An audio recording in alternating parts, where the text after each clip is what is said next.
Hyderabad 27 number 2019 एक 26 साल की डॉक्टर रात को घर लौट रही थी। उसकी स्कूटी का टायर पंचर हुआ। कुछ लोगों ने मदद की पेशकश की। कुछ घंटों बाद उसी लड़की की अजली लाश एक अंडरपास के नीचे मिली और फिर इस केस ने पूरे देश को हिलाकर रख दिया। वो लाश प्रियंका रेड्डी की थी, हैदराबाद की एक वेटरनरी डॉक्टर जो सिर्फ अपने घर लौट रही थी, और इस एक रात ने पूरे देश की नींद उड़ा दी। प्रियंका रेड्डी का जन्म तेलंगाना के शानानगर गाहर में हुआ था। एक मध्यम वर्गीय परिवार, पिता वाई नरसिम्हा रेड्डी एक साधारण सरकारी कर्मचारी थे। माँ घर संभालती थी। घर में प्रियंका के अलावा एक छोटी बहन थी। बचपन से ही प्रियंका पढ़ाई में तेज थी, लेकिन उसकी एक खास बात थी, उसे जानवरों से बेहद प्यार था। बचपन में जब भी कोई आवारा कुत्ता या बिल्ली घायल मिलती, प्रियंका उसे घर ले आती। माँ डांटती, पिता मना करते, लेकिन प्रियंका का दिल पसीजता नहीं था। उसने तय किया था, वह वेटरनरी डॉक्टर बनेगी, और उसने वह सपना पूरा किया। श्री वेंकटेश्वरा वेटरनरी यूनिवर्सिटी से डिग्री लेने के बाद प्रियंका ने हैदराबाद के एक प्राइवेट वेटरनरी क्लिनिक में काम शुरू किया। हर सुबह वह घर से निकलती, जानवरों का इलाज करती, देर शाम घर लौटती। उसकी दिनचर्या बेहद सिंपल थी, लेकिन उस रात 27 नवंबर उसकी शिफ्ट थोड़ी देर से खत्म हुई। वो हैदराबाद के कोलूर इलाके में काम करती थी। घर था शादनगर में, दूरी करीब 55 की में। हर रोज वो यही सफर तय करती थी, अकेले अपनी होंडा एक्टिवा स्कूटी पर। उस रात जब वह शमशाबाद के NH 44 हाईवे पर पहुंची, तो उसकी स्कूटी का टायर अचानक फ्लैट हो गया। प्रियंका रुकी और वहां उसी मोमेंट 4 आदमी पहले से मौजूद थे। ये 4 आदमी कौन थे?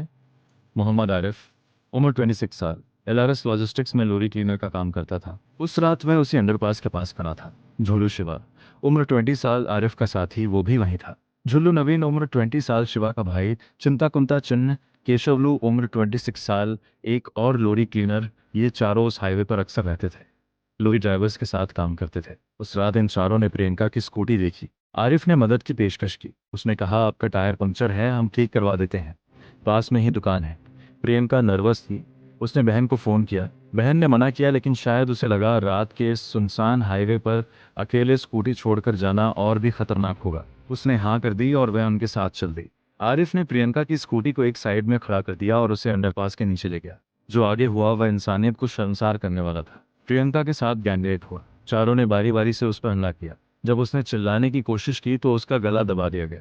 जब उसने छूटने की कोशिश की तो उसे मारा गया। वो मर गई।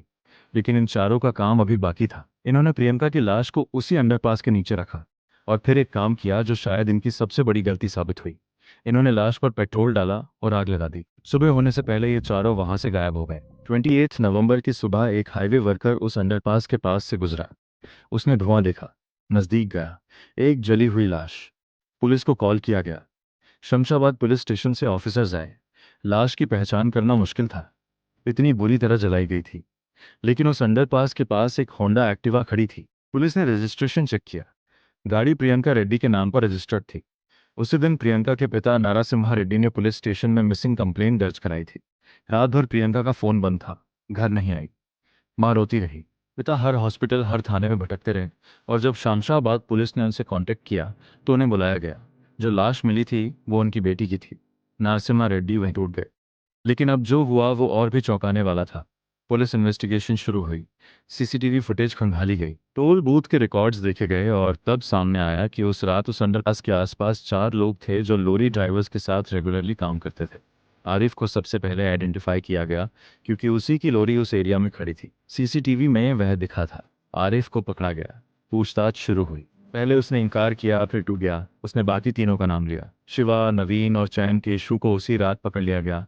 29 नवंबर 2019, 24 घंटे के अंदर चारों गिरफ्तार। जब यह खबर मीडिया में आई तो पूरा देश जाग उठा। सोशल मीडिया पर hashtag justice for Priyanka trend करने लगा। हैदराबाद की सड़कों पर लोग उतर आए। मोमबत्तियां जलाई गई। प्रियंका की तस्वीरें हाथों में थी। नारे लगे, फांसी दो। पार्लियामेंट में बहस छिड़ गई। कई MPs ने ओपनली डिमांड की कि इन चारों को तुरंत फांसी दी जाए। एक MP जया बच्चन ने पार्लियामेंट खड़े होकर कहा कि इन आरोपियों को भीड़ के हाल हवाले कर देना चाहिए। एक और MP ने कहा, इन्हें पब्लिक में लिंचिंग होनी चाहिए। देश का गुस्सा अपनी चरम सीमा पर था, लेकिन इस गुस्से के बीच एक चीज किसी को नहीं पता थी। शादन नगर में एक और रेप केस चल रहा था। हाँ, सच में उसी इलाके में उसी वक्त एक नाबालिग लड़की के साथ रेप हुआ था। उसका केस भी रजिस्टर्ड था, लेकिन उस पर किसी का ध्यान नहीं गया, क्योंकि प्रियंका केस ने पूरी मीडिया स्पेस ले ली थी। ये वो अजीब विडंबना थी जो इस देश में हर बड़े केस के साथ होती है। एक केस नेशनल हेडलाइन बनता है, बाकी इनविजिबल रह जाते हैं। लेकिन अब जो होने वाला था उसके लिए शायद किसी ने तैयारी नहीं की थी। 6 दिसंबर 2019 रात के करीब 3:30 बजे हैदराबाद पुलिस ने अनाउंस किया, चारों आरोपी मारे गए। एनकाउंटर पुलिस का कहना था। आरोपियों को क्राइम सीन रिकंस्ट्रक्शन के लिए उसी अंडरपास पर ले जाया गया था। वहां उन्होंने पुलिस से हथियार छीनने की कोशिश की। भागने लगे पुलिस ने फायर वाइटल ऑर्गन्स पर लगी थी, जैसे डिलिबरेटली एम किया गया हो।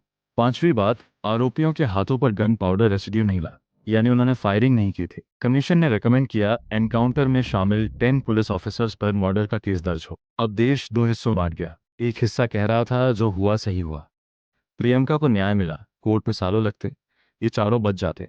दूसरा हिस्सा कह रहा था अगर पुलिस ही जज बन जाए तो सिस्टम का क्या होगा, कल कोई इनोसेंट भी इसी तरह मारा जा सकता है। दोनों तरफ तर्क थे, दोनों तरफ भावनाएं थी, लेकिन एक सच था जो दोनों तरफ से इग्नोर हो रहा था। वह सच था, प्रियंका रेड्डी का केस अकेला नहीं था।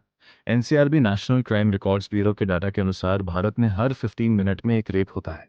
2019 में अकेले 3233 रेप केसेस रजिस्टर्ड हुए। कन्विक्शन रेट सिर्फ 27%, यानी 73% मामलों में आरोपी बच जाते हैं। निर्भया केस में 2012 में जब पूरा देश उठ खड़ा हुआ था, तब भी क्रिमिनल जस्टिस सिस्टम को 7 साल लगे। 7 साल बाद 2020 में फांसी हुई। प्रियंका के माता पिता ने शायद यही सोचा था, 7 साल तक लड़ते रहेंगे। लेकिन इस पूरे केस में एक ऐसी बात थी जो कहीं नहीं आई। आरिफ जो मुख्य आरोपी था, उसके खिलाफ पहले भी कंप्लेंट्स थे। 2018 में एक लड़की ने उसके खिलाफ हरासमेंट की कंप्लेंट दी। केस रजिस्टर्ड हुआ, लेकिन एक्शन नहीं हुआ। अगर उस वक्त एक्शन हुआ होता तो क्या प्रियंका बच जाती? ये सवाल किसी को अनकंफर्टेबल करता है। सिस्टम की वो फेलियर जो प्रियंका के जाने से पहले हुई, उस पर किसी ने उतना ध्यान नहीं दिया जितना एनकाउंटर पर दिया।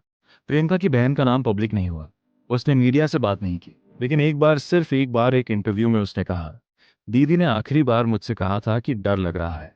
मैंने कहा था वहां से चली जाओ। काश वह चली गई होती। ये एक बहन का दर्द था, जो कोई एनकाउंटर, कोई कोर्ट, कोई सिस्टम कभी नहीं भर सकता। प्रियंका का वह क्लिनिक जहां वह काम करती थी, वक्त वह आज भी चल रहा था। उसके कोलीग्स बताते हैं कि वह हमेशा सबसे पहले आती थी। जानवरों के साथ उसका रिश्ता अजीब था। वह कुत्तों से बात करती थी जैसे वह समझते हो।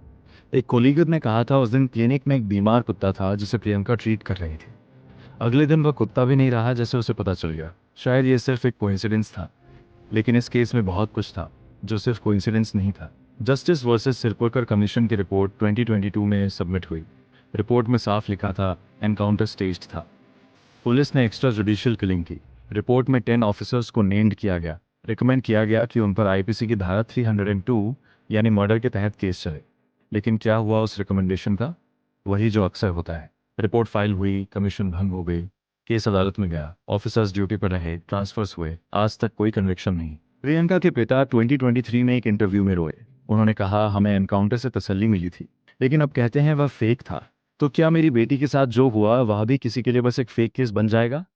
ये सवाल आज भी हमें लटका है। 2019 के बाद बहुत कुछ बदला। फास्ट ट्रैक कोर्ट्स बनी, पॉक्सो एक्ट में अमेंडमेंट्स हुए, निर्भया फंड एलोकेट हुआ। लेकिन एनसीआरबी का 2022 का डाटा देखें, रेप केसेस 3167 थे। कन्विक्शन रेट अभी भी 27% के आसपास है। क्या कुछ सच में बदला? प्रियंका रेड्डी एक नाम थी, एक बेटी थी, एक बहन थी, एक डॉक्टर थी, एक इंसान थी जिसे जानवरों से प्यार था। वह उस रात बस घर जाना चाहती थी, वह कभी नहीं पहुंची। और इस देश में हर रात ऐसी कितनी लड़कियां हैं जो घर पहुंचने की कोशिश कर रही हैं, डरते हुए फ़ोन पर किसी को बताते हुए मुझे डर लग रहा है। जब तक वह डर खत्म नहीं होता, प्रियंका को असली न्याय नहीं मिला।